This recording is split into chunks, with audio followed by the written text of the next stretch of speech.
ನಗರ ಅಭಿವೃದ್ಧಿ ಪ್ರಾಧಿಕಾರದ ಆಯುಕ್ತರು ಹಾಗೂ ಲೋಕೋಪಯೋಗಿ ಇಲಾಖೆಯ ಅಧೀಕ್ಷಕ ಅಭಿಯಂತರರ ಮುಖಕ್ಕೆ ಕಪ್ಪು ಮಸಿ ಬೆಳೆದ ವ್ಯಕ್ತಿಗಳನ್ನು ಬಂಧಿಸಿ ಕಠಿಣ ಶಿಕ್ಷೆಗೆ ಒಳಪಡಿಸುವ ಕುರಿತು ಕರ್ನಾಟಕ ರಾಜ್ಯ ಸರ್ಕಾರಿ ನೌಕರರ ಸಂಘ ಜಿಲ್ಲಾ ಶಾಖೆ ಕಲಬುರಗಿ ವತಿಯಿಂದ ಜಿಲ್ಲಾಧಿಕಾರಿಗಳಿಗೆ ಮನವಿ ಪತ್ರ ಸಲ್ಲಿಸಿದರು.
ನಗರಾಭಿವೃದ್ಧಿ ಪ್ರಾಧಿಕಾರದ ಕಚೇರಿಯಲ್ಲಿ ನಿನ್ನೆ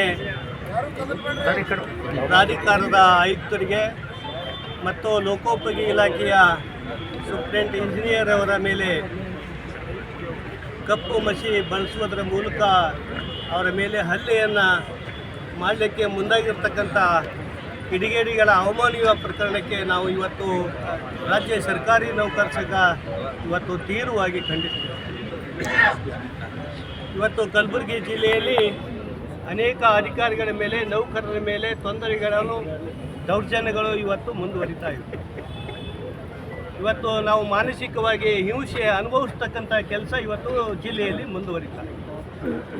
ಹಾಗಾಗಿ ಪ್ರತಿಯೊಂದು ಇಲಾಖೆಯಲ್ಲಿ ಸಾರ್ವಜನಿಕರಿಗೆ ಒಂದು ದೂರು ದುಮ್ಮಾನಗಳನ್ನು ಆಲಿಸಲಿಕ್ಕೆ ಸಂದರ್ಶನ ಮಾಡಲಿಕ್ಕೆ ಒಂದು ಸಮಯವನ್ನು ನಿಗದಿಯಾಗಿರ್ತದೆ. 3 ಗಂಟೆಯಿಂದ 5 ಗಂಟೆವರೆಗೆ ಸಂದರ್ಶನ ಮಾಡಲಿಕ್ಕೆ ಅವಕಾಶ ಇದೆ. ಆದರೆ ಕಚೇರಿ ಕರ್ತವ್ಯದ ಅವಧಿಯಲ್ಲಿ ಇವತ್ತು ಕಚೇರಿ ಇಲಾಖೆಯ ಮುಖ್ಯಸ್ಥರಿಗೆ ನೌಕರರಿಗೆ ಕರ್ತವ್ಯಕ್ಕೆ ಅಡ್ಡಿಪಡಿಸ್ತಕ್ಕಂಥ ಕೆಲಸ ಇವತ್ತು ಮುಂದುವರೆದಿದೆ. ಕಚೇರಿ ಕೆಲಸಕ್ಕೆ ಅಡ್ಡಿಪಡಿಸುವುದಲ್ಲದೆ ಅವರ ಮೇಲೆ ಅಮಾನವೀಯವಾಗಿರ್ತಕ್ಕಂಥ ಕೃತ್ಯವನ್ನು ನಿನ್ನೆ ಆಗಿದೆ. ಮಸಿ ಬಳಸಿ ಅವಮಾನಕಾರವಾಗಿರ್ತಕ್ಕಂಥ ಹಿಂಸೆಯನ್ನು ಇವತ್ತು ನಮ್ಮ ಇಲಾಖೆಯ ನೌಕರರಿಗೆ ಅಧಿಕಾರಿಗಳ ಮೇಲೆ ಆಗಿದೆ. ಹಾಗಾಗಿ ಇವತ್ತು ಕಲಬುರಗಿ ಜಿಲ್ಲಾ ಸರ್ಕಾರಿ ನೌಕರರ ಸಂಘದ ನೇತೃತ್ವದಲ್ಲಿ ನಾವು ಇವತ್ತು ಎಲ್ಲರೂ ಸೇರಿದ್ದೇವೆ. ಇವತ್ತು ಸನ್ಮಾನ್ಯ ನಮ್ಮ ಜಿಲ್ಲಾಧಿಕಾರಿಗಳಿಗೆ ಈ ಹಿಂಸೆಯನ್ನು, ಈ ದೌರ್ಜನ್ಯಕ್ಕೆ ಆಗಿರ್ತಕ್ಕಂಥ ಖಂಡನೀಯ ಪತ್ರವನ್ನು, ಮನವಿಯನ್ನು ಇವತ್ತು ನಾವು ಜಿಲ್ಲಾಧಿಕಾರಿಗಳ ಮೂಲಕ ಸಲ್ಲಿಸಲಿಕ್ಕೆ ತೀರ್ಮಾನಿಸಿದ್ದೇವೆ.